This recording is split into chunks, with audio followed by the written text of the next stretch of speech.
commencement du monde, l'Éternel envoya ses anges afin d'enseigner aux hommes. Ce sont les veilleurs. Au nombre de 200, ces êtres d'origine céleste reçurent comme consigne de ne pas intervenir sur la destinée de l'homme.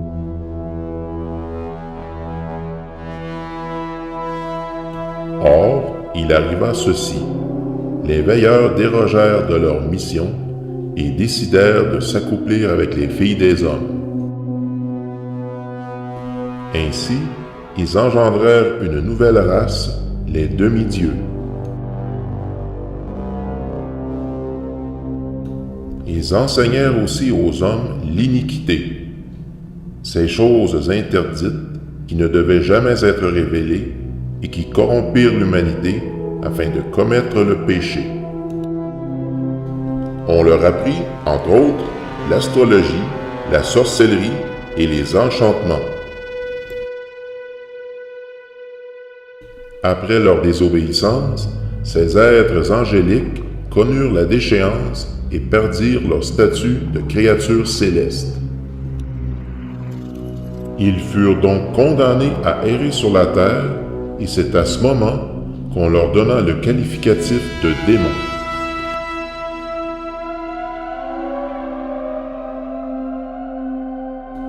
De par leur union avec des femmes terriennes, les anges déchus ont engendré une race de géants, les Néphilim.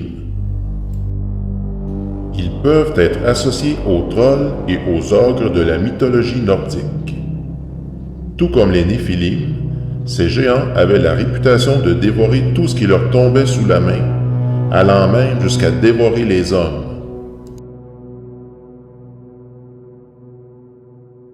Il existe aussi le penchant féminin de ces démons, comme Lilith, qui, dans la tradition juive, aurait été la première femme d'Adam. Les sirènes, qui envoûtent les marins avec leurs chants pour leur perdition. Et les succubes, démons femelles qui séduisent les hommes pendant la nuit afin de s'accoupler avec eux. Selon la tradition musulmane, les anges déchus sont associés aux djinns.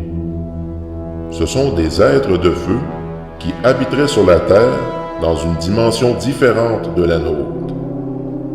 Comme les humains, ils boivent, ils mangent et se reproduisent entre eux. Les djinns sont des créatures métamorphes, c'est-à-dire qu'ils peuvent prendre l'apparence d'êtres humains ou d'animaux. Cependant, la plupart du temps, ils préfèrent rester invisibles pour ne pas demeurer captifs du monde physique.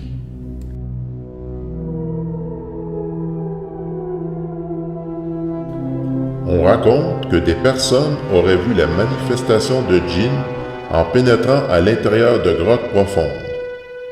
Pour d'autres, l'enfer serait situé au centre de la terre, là où résideraient certaines créatures démoniaques. Donc, si l'on en croit ces récits, il existerait une civilisation d'intraterrestres au cœur même de notre planète.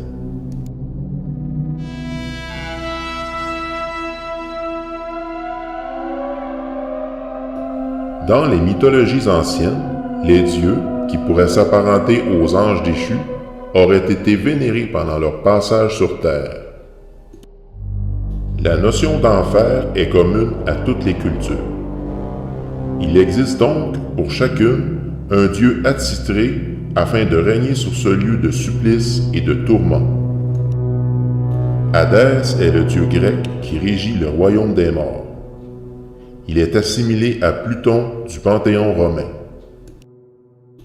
Seth représente le chaos dans l'Égypte antique et Mictlantecutli, celui qui domine le niveau le plus bas de l'inframonde dans la mythologie aztèque. Yama, quant à lui, est devenu le souverain des enfers dans l'hindouisme après avoir fait le premier l'expérience de la mort. Iblis, le chef des djinns, est celui qui initia la rébellion dans les cieux. Il est associé à Satan de la tradition chrétienne.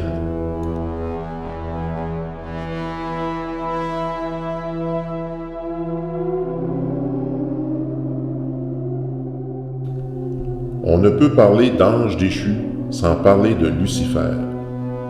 Cet ange puissant fut déchu à cause de son orgueil après s'être rebellé contre l'autorité divine. Son nom signifie en latin « porteur de lumière », nom que les anciens Romains donnèrent à l'étoile du matin, la planète Vénus. Prométhée est un titan de la mythologie grecque. Il déroba au dieu de l'Olympe le feu sacré pour le donner aux hommes. Son geste provoqua la colère des dieux et instigua le châtiment de celui-ci. Dans la Perse antique, Mitra aurait été un ange de lumière chargé d'intercéder en faveur des hommes auprès du dieu suprême Ahura Mazda. Son culte inspira celui de Sol Invictus chez les Romains. Hélios est pour les anciens Grecs le dieu qui personnifie l'astre du jour. Ces derniers vouaient au soleil un grand culte. Ainsi, disait-on, s'il ne fut suffisamment honoré, on craignit qu'il cesse de poindre à l'horizon. Ishtar, surnommée la reine du ciel, est une déesse assyro-babylonienne qui représente la planète Vénus. On remarque beaucoup de similarités avec Isis, la déesse égyptienne. Isis serva d'inspiration pour la conception de la statue de la liberté.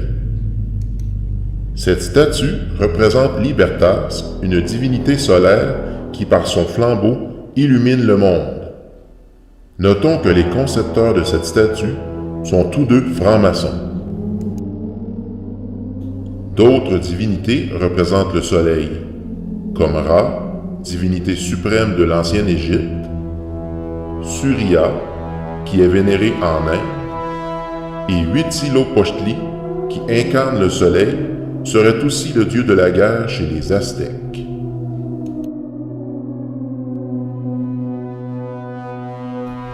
Tout comme les anges déchus, les dieux de l'Antiquité sont réputés venir de contrées célestes. Les cieux peuvent autant désigner une autre dimension qu'une galaxie lointaine.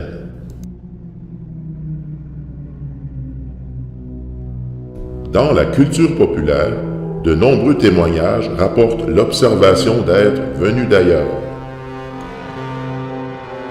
À travers les époques, les anges déchus se réfèrent à l'évolution de l'humanité pour prendre forme. Étant à l'ère de la technologie aérospatiale, ils revêtent l'apparence d'êtres venus d'autres planètes. C'est ainsi qu'ils se manifestent sous forme d'extraterrestres. Même les scientifiques de la NASA ne peuvent réfuter le phénomène OVNI. Ces entités ont la particularité d'apparaître sous n'importe quelle forme.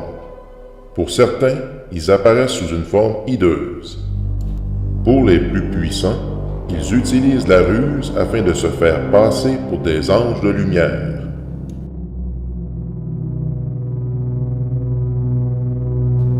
En terminant, rappelez-vous, quelle que soit leur apparence, ces êtres sont tous issus des mêmes entités, les anges déchus.